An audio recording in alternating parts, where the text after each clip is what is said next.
Hi, welcome to Coaster Mania. I'm Micah, and today I'm going to quickly review the Washington State Fair, located in Puyallup, Washington. This location is a bit more difficult to make it out to, since the rides only operate twice a year. Because of this, there are only 4 weekends a year that people can get the chance to ride the nearly 100-year-old roller coaster located here. Let's go ahead and dive right in.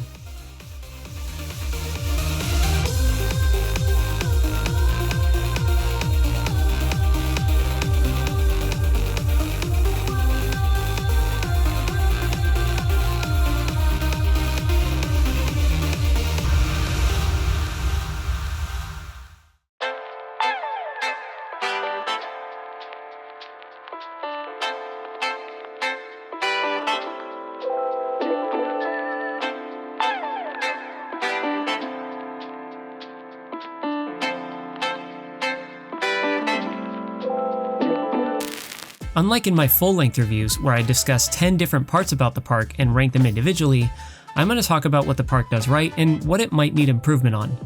I had visited the State Fair in the spring of 2024, so I had already experienced it slightly.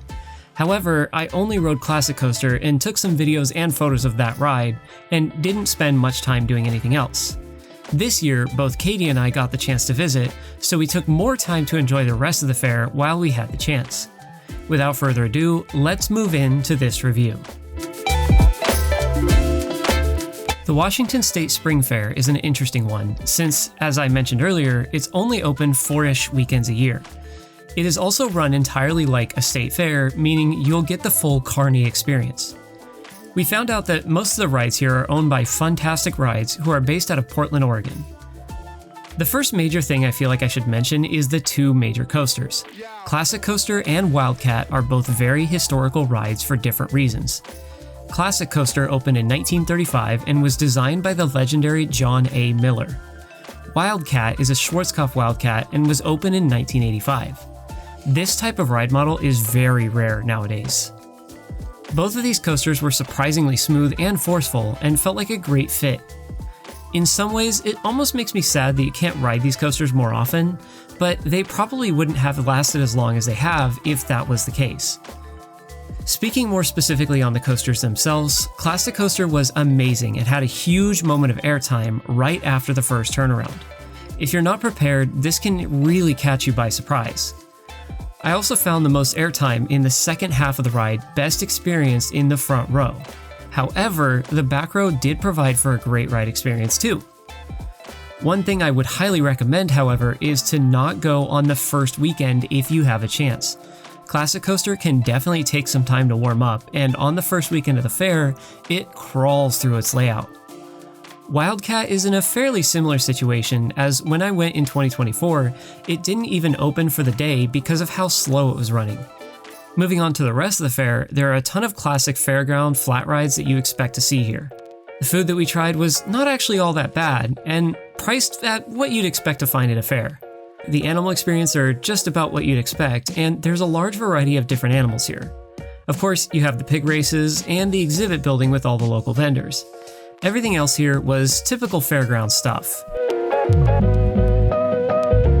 There isn't a whole lot I could say in regards to what could be improved here. The 2 biggest things I would say are more shade and the addition of a water ride.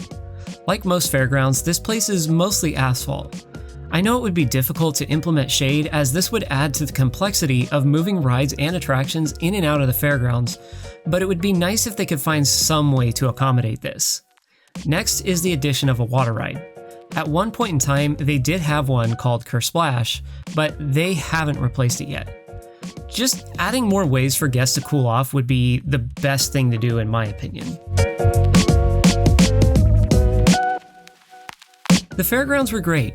It's obvious that they are very well taken care of, and that the history of some of the rides here is greatly appreciated by the staff running the place. It's a park you hear very little about, and I came out of it decently pleased. Overall, I'd rate the Washington State Fairgrounds a 7 out of 10. If you're coming from out of state, it would be a great place to get a couple of unique credits, but I won't see you need to travel from far and wide to get out here.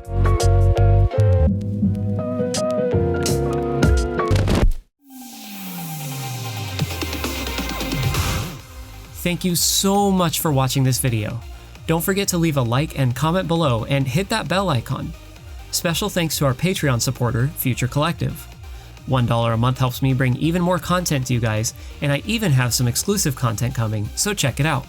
Check the description below to find links to the rest of our pages. Thanks for watching the video, and ride on, Coaster Maniacs.